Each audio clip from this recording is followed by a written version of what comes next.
In preparation for talking to our next guest, Councillor Tony Randle, in our letter from Wellington, which we do every Tuesday, I actually had the misfortune to go and read an article he'd sent me from the Post, which used to be known as the Dominion.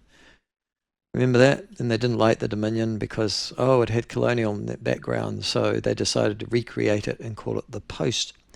In that email, he sends me a news story from the Post in which councillors who are elected by the Wellington City Council were asked what was on their council wish lists, as to what they wanted to spend money on. And I must admit, I couldn't get past the deputy mayor, a woman by the name of Laurie Foon, who I'd never heard of before, and I wasn't sure if it was a male or a female, but apparently it's a female. She's the deputy mayor, and she wants to see climate change tackled through low-carbon transport options with second spine bus priority and inner-city cycleway connections. That's her priority for Wellington. Yeah. Be careful what you vote for, Tony? Be careful what you vote for. Yes, look, I look at it, and the majority of councillors in Wellington City still want to spend stuff. Only Nicola Young, Ray Chung, and although it doesn't say it myself, want to stop the stupid projects that we don't need and focus on the core services. Everyone else has got their let's spend money on this list. And look, it's not good news because the last council update said that our spending was at an extent that instead of a 12.9% rates increase, we're again facing a 15% rates increase. So, yeah, not very many people are focusing on the impact on the poor ratepayer. It's got to pay for it all. No, it's really interesting. This year is local government election year for those of you who are interested in this sort of thing. Of course you are now, because at the end of the day, you're paying double-digit rate increases and have been probably for the last 3 years and probably will again this year as well. So it started to concentrate the mind on people because they're seeing money taken out of their back pocket and out of their discretionary spending to give to a council. But, I'm amazed. I guess I shouldn't be. These people stood on this sort of agenda. They've delivered what they've delivered, Tony. They don't see anything wrong in what they've delivered, and they're heading off into ever more decreasing circles, it would appear. Yeah. Look, they're not stopping.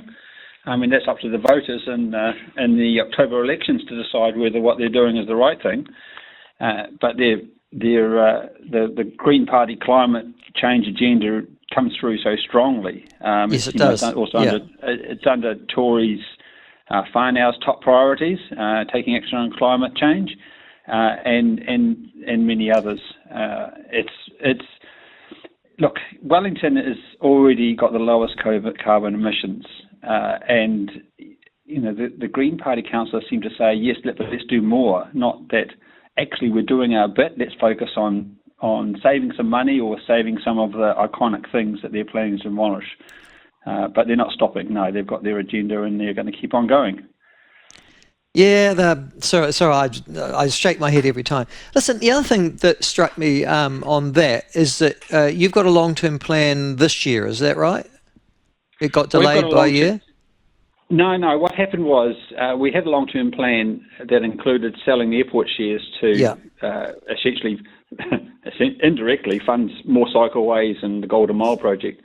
But the Labour-led councillors strongly objected to selling the airport shares as an asset, and in the end, the majority undid that decision, which means we have now a long-term plan amendment to go and re-budget our capital program so that we can save some money, so we've got some money put aside for future insurance for the earthquake. So we're doing a long-term plan amendment, and that's going to come up in the next couple of weeks with a draft of what's proposed is going to come up very quickly, and then it's going to be consulted in March and April. So I do know there are a number of councils who are doing their long-term plan amendment this year because they wanted to digest the water stuff. And but we're doing a lot. We've already done one, but we're doing another one because of the decision not to sell our airport shares. Also, I'm interested, because it's local body elections time, that group of local worthies, I think there are about 4 names on it from memory. What do they call themselves? Something or other, Wellington Spirit? Vision for Wellington? Vision for Wellington, that's the one. They seem gloriously inactive over the holiday period. I think I'm on their mailing list. I haven't got anything from them. Have they gone into some sort of hibernation? Look, I don't know. I'm on their mailing list as well, and I haven't heard anything either. Look, in the end, the politics cycle sort of kicks off after Waitangi Day. Seems to be the reality, and that's next week. So I think things will start hotting up pretty quickly. Certainly, there's some very hard decisions to be made in Wellington City because we can't do a 15% rates increase. It's just simply unacceptable. So there's going to be another round of what are we going to cut? Are they going to put up cutting library hours and pool hours again, or are they going to really have a go at maybe cutting some of these nice-to-have projects, such as the green recycling program that they want to do?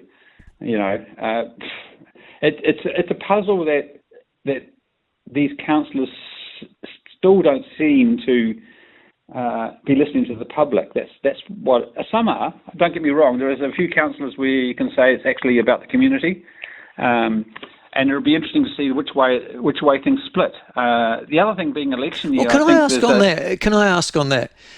Are there any, apart from anecdotal or people talking to you on the street and stuff like that, are there any independent arbiters of what sentiment is in Wellington as a consequence of the last 2 years?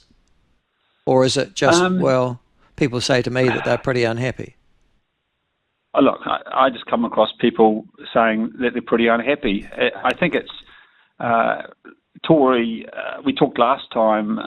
Tory put out a commentary about how she's going to go forward with the momentum, on a climate change agenda, up on the local sort of news site called Scoop. It was interesting that there were 50 comments, and I didn't see one that was in support. So you'd think that now that's only indicative, I guess, because it's not really a genuine poll. But I think the city has moved on past the climate change agenda, because there are people looking at their pocketbooks. They're worried about their jobs. We're in a recession, and people are doing it hard. I mean, we've just had the news today that some more restaurants have gone into receivership because they can't pay their tax bill, and it's people are doing it tough. And when you're doing it tough, you've got to focus on the basics. And I think people want the council to follow that path, focus on the basics. But of course, I'm in the wrong zone. There's a lot of left-leaning people who also have very strong views about the way the city should go, and they're the people who voted a lot of these people in. Can I ask the other question too here then? And it relates to, I guess, the commercial community in Wellington. So it seems that the commercial community in Wellington, I suppose they're represented by a Chamber of Commerce or something similar, are they?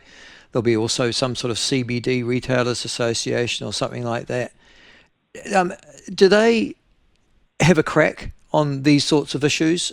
I don't know that I've seen that. I've just seen independent business people being very upset with various policies, whether it's the greenways or carving up your streets or stuff like that.